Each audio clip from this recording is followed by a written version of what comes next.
Bonjour à tous et à toutes. Alors il s'agit d'un complément sur le chapitre des maladies. Je vais aborder aujourd'hui la dyscrasie. Un problème majeur qui devrait remplir de ravissement tous les tenants de la naturopathie. Selon la médecine classique, la maladie serait causée la plupart du temps par un agresseur venant de l'extérieur, bactérie ou virus. Elle pourrait aussi, dans le cadre du processus cancéreux, être la conséquence d'une désobéissance du milieu intérieur à l'ordre normal du fonctionnement de l'organisme vivant. Nous allons donc continuer notre travail d'exploration sur la guerre bactériologique ou virale. Il nous faut comprendre comment fonctionnent certaines épidémies ou pandémies, une question d'actualité majeure aujourd'hui. Béchamp parle alors de maladies microzymateuses.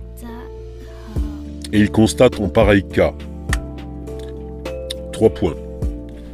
Une très grande abondance des microzymas, le fait qu'ils sont très souvent associés en chapelet, bacilles, colibacilles, borrelia, ou en amas, coque, streptocoque, staphylocoque, méningocoque, pneumocoque, le fait qu'ils se montrent particulièrement véloces. Pour Béchamp, ce phénomène est en lien avec une dyscrasie locale, à savoir un changement des qualités intrinsèques du milieu dans lequel baignent les microzymas. C'est ce que la naturopathie nomme avec raison le terrain. Je cite Béchamp. Dans la théorie du microzyma, la bactérie inoculée ne se multiplie pas. Elle ne fait que provoquer un changement de milieu, qu'on appelle dyscrasie, qui devient favorable à l'évolution en bactéries des microzymas normaux. De là vient l'apparente pullulation de la bactérie inoculée. Fin de citation. La dyscrasie endogène par une modification spontanée du milieu interne. Il faut bien comprendre qu'au XIXe siècle, le paradigme psychosomatique n'est pas encore connu. Nos propres observations cliniques dans ce paradigme psychosomatique permettent d'aller beaucoup plus loin encore. Un changement de qualité du milieu, le terrain, en temps normal, est orchestré par des hormones particulières localement et par le cerveau qui semble bien jouer un rôle de chef d'orchestre. La dyscrasie locale fait partie habituellement d'un travail de guérison ou de réparation. Et c'est ce changement de milieu qui met en œuvre l'agitation des microzymas et la construction de bactéries. Ce terrain local peut être mesuré de manière scientifique par la technique de la bioélectronique. C'est ainsi que nous savons que 4 points. Un terrain acide et réduit favorise la construction de cellules normales. Un terrain alcalin et oxydé amène les microzymas à construire des cellules cancéreuses. Un terrain acide et oxydé les amène à construire des bacilles tuberculeux.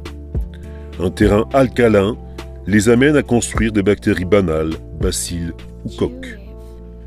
Nous avons pu constater par ailleurs que la complémentation suffisante en vitamines permet aux microzymas de travailler de manière plus sereine. Les cancers sont beaucoup moins volumineux et jamais vraiment gênants au plan fonctionnel.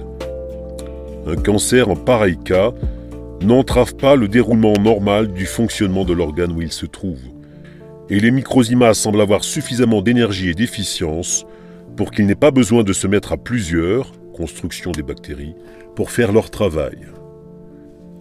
En pareil cas, on n'observe que rarement des bactéries. La dyscrasie exogène. Dans ce cas, la modification du terrain provient de l'inoculation ou de l'ingestion de substrats malades comportant déjà la plupart du temps des germes. Je cite. Il en est de même de l'inoculation de bactéries aux animaux ou de l'injection d'une substance en putréfaction dans le sang. On provoque ainsi une dyscrasie favorable à l'évolution des microzymas propres à l'animal, en bactéries, et les désordres qui en sont la conséquence. Fin de citation. C'est ainsi que l'inoculation de pus, comme dans le cas du vaccin contre la variole ou du vaccin contre la tuberculose, BCG, permet localement aux bactéries inoculées de perdurer, voire de se multiplier. C'est vrai aussi longtemps que le milieu étranger dyscrasique que l'on a inoculé est présent dans l'organisme. Il en est de même en cas de morsure septique. Les germes présents sur les dents de l'agresseur baignent dans un milieu local, salive, mucus, qui est inoculé en même temps au moment de la morsure. Nous retrouvons ce mécanisme lorsque nous ingérons un liquide ou un aliment fermenté. Cet aliment fermenté pénètre dans un organe à part entière qui se trouve à l'intérieur de notre tube digestif, la flore intestinale. La plupart du temps, nous pensons que cette flore est constituée de bactéries étrangères. Je pense qu'il n'en est rien, et que les bactéries en question sont bâties par nos propres microzymas et représentent un organe à part entière. Cet organe a pour finalité de faciliter la digestion, sécrétion d'enzymes, et de fabriquer des vitamines, en particulier la vitamine B12. Comprenons bien qu'il y a fermentation et fermentation. Nous savons que la fermentation lactique n'est pas pathogène.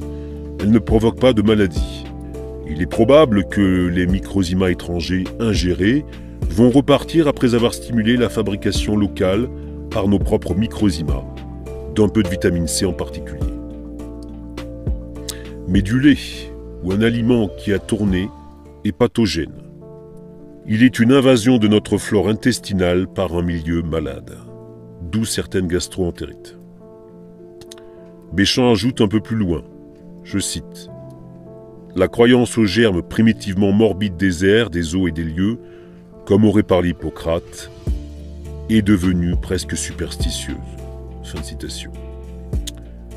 En conclusion, pour Béchamp, la maladie est donc causée par une dyscrasie locale, soit endogène, processus cancéreux ou carence en vitamines ou autres composants fondamentaux pour la vie, soit exogène, inoculation de liquide dyscrasique lors du vaccin antivariolique par exemple. Je cite, « La doctrine du microbisme est dangereuse. Elle fait perdre le point de vue étiologique des maladies, elle place le danger hors de nous, tandis qu'il est en nous. » Je rappelle que l'étiologie, c'est l'étude des causes. Chez les individus malades, les microzymas surmenés à l'excès et carencés en vitamines, d'autant que les besoins augmentent avec le stress, tendent facilement à devenir morbides.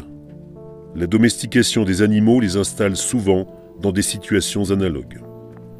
La théorie du microzyma ne permet pas de tout expliquer, mais elle indique la voie à suivre pour découvrir la cause des maladies.